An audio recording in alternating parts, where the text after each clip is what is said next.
गईल सावन भौज चल देव घर बाहो भोला के दुआरिया हो। तो काबरा उठा के तनु चल भोला दुआरिए भौजी। तो काबरा उठा के तनु चल भोला दुआरिए भौजी। लाहे लाहे चल ये भौजी सुई या पहड़िया हो बैजू के नगरिया हो। तो काबरा उठा के तनु चल भोला दुआरिए भौजी।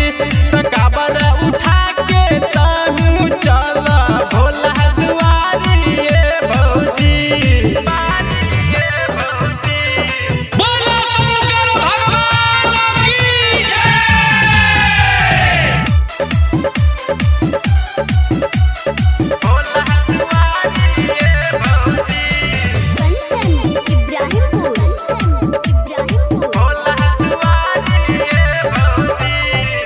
साल भर पे आइल भौजी सावन महीनामा।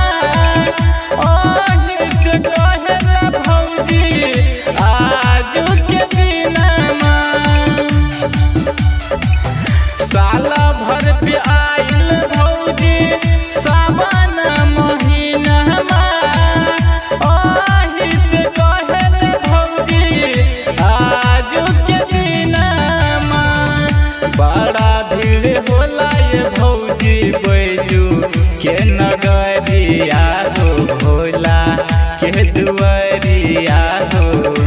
तो काबरा उठा के तनु चल भोला दुआरिए भौजी। तो काबरा उठा के तनु चल भोला दुआरिए भौजी।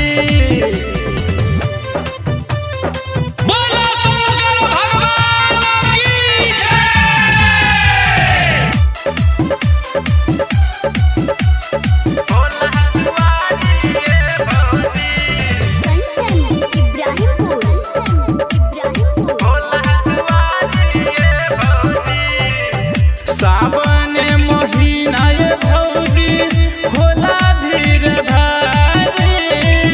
हरेला भोला भंडारी सबके परेशानी। सावन महीना ये भौजी होला भीड़ भारी। हरेला भोला भंडारी सबके परेशानी। राइटर कुंदन पंकज संगे काबरा उठाल हो रोशन संगे चल हो। तो काबरा